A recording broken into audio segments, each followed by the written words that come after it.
So in this video, I'd like to talk about a possible origin or many of the several origins of the combined multicultural origins of the Jesus character in the Christian religion. This is Serapis, okay? This is in Wikipedia. You can find it in Wikipedia. You can find it somewhere else if you don't trust this material, but I'm using this for the sake of this video to simplify things, okay? So as you can see here, Serapis is a Greco-Egyptian deity. Okay, it's an attempt to combine, okay, to appease the Egyptian and the Greeks back then. Remember uh, Cleopatra and Julius Caesar.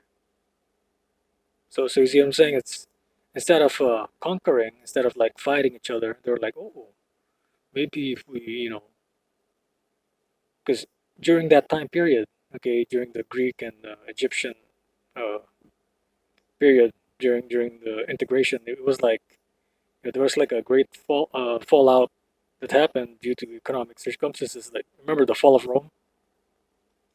So right after that, they're just like hey, you know what? Uh, Instead of fighting this stupid wars, freaking time and time again, why don't we just like use religion or like use freaking cultural influences and try to befriend these other cultures and like we're gonna integrate our freaking own culture. We're gonna finesse them into it. You see what I'm saying? That's what it is. It's divide and conquer. So it's many strategies that Greece used back then, and the scholars are the scholars are located in Greece back then. So so they have all the quote unquote information, knowledge, or some stuff like that back then, like the military strategies. Okay, the scrolls that they have in the Library of Alexandria. So they may have used some of those old school tactics that actually worked back then. So this is one of them. Okay, the reason why I'm saying this character, this Serapis character, is you see that the all-seeing eye, the Mason all-seeing eye. It's right there on the left, right here. You see.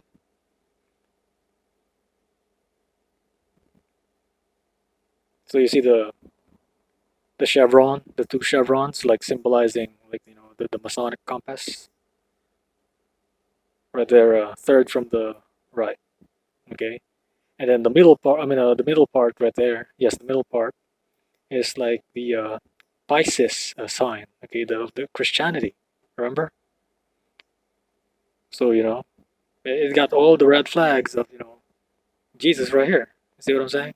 But look at this, Serapis. Okay, look at it. Look at how he looks like. How does the face look like to you?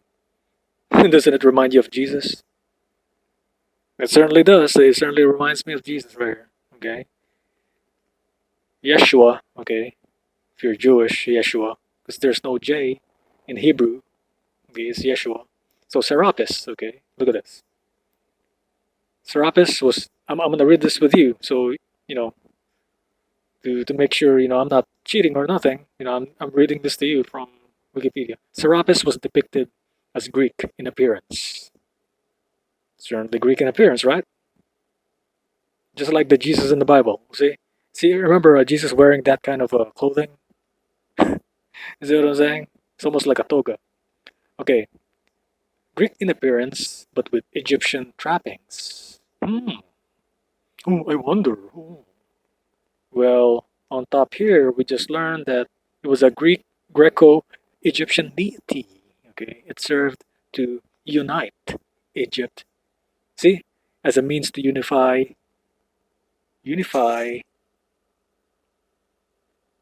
as a means to unify the Greeks and Egyptians. Okay, there you go. So look at this. Serapis was depicted as Greek in appearance, but with Egyptian trappings and combined iconography from great many cults. Okay, you see, great many cults. See, it means it came from different cults, different religions of back then. Because when they say cult in archaeology, is usually some practice or something. It's their own religion. Because remember, they had many gods and goddesses back in back in the day, the Greeks and Romans, and even Egyptians, they have different gods and goddesses, right?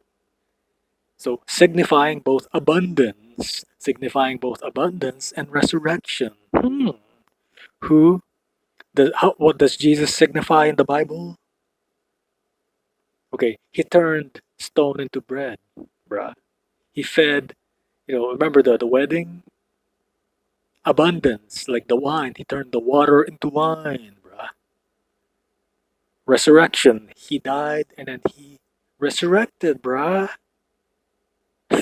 You see what I'm saying? Bingo, bingo, bingo. So you see, and then fast forward to the European age, okay, the Middle Age. What did they promote? Jesus. Oh, be like Jesus. Be like a simp. Be like an agent simp. Be a nice guy. Be a nice slave, bruh. Be a nice slave. Carry this cotton wheel for me. Oh, you know, cut my grass, bruh. Uh, carry this shit, bruh. You'll be my slave, bruh.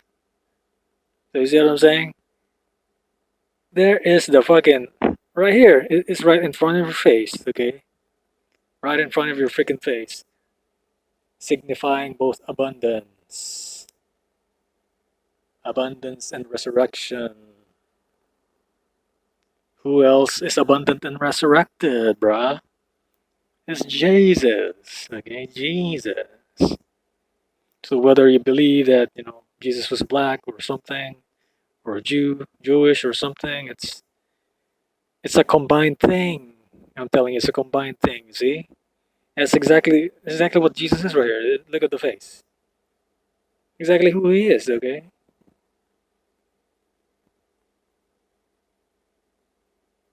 Look at that. Just read through this, okay, and you're gonna see, like, oh, this reminds me of Christianity. Reminds me of Jesus because that's what it is, bruh. That's what it is.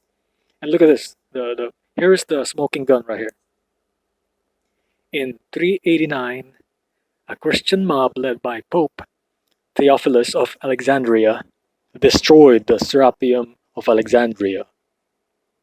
But the cult survived until all forms of pagan religion were suppressed under Theodosius the first in 391. Okay, so you see what I'm saying? Why would the Pope destroy the Serapeum of Alexandria to get rid of the origin of where they got this Jesus character from? Okay, that's exactly what it is. It's the Vatican did the same thing. The freaking the original Vatican is a temple of Mithras. Okay, Mithras, the temple of Mithras, is located in the Vatican. Okay, it's like it's one of the was one of the gods out there, but it's mainly the I think it's in the bottom or something. It's still there. I think it's preserved somehow, but you can see it there. It's the Temple of Mithras. Yeah, look that up. Okay, look it up. So that's what it is. Okay, I told you these insectoid beings are not creative. They just move shit around. Okay, they just move shit around and they claim it as theirs. Oh, this is new. Oh, if I did this to this and I put that right there, I can call this Windows 98. I can call this Windows 95. Oh, I can turn this into Windows 10. That's what it is. That's exactly what the kind of logic these people have. Okay, it's not really logic. It's just like moving shit around. The algebra kind of thinking, the fucking Rubik's cube kind of thinking. Move this here, put A here, put Y over there, put X here. Let X be 8. Let Y be 10. Some bullshit like that, man. That's not genius. That's not fucking bringing anything new. Bro, this is not Tesla level genius. This is not Da Vinci level genius, okay? This is fucking your academia macadamia nuts, okay? Academia macadamia, they just move shit around and they just try to finesse you, okay? Exactly what happened to you in 2020, okay? When they took the federal tax money out of the federal bank and gave you like a fucking fraction of it. Okay, they gave themselves over $50 billion. So you see what I'm saying?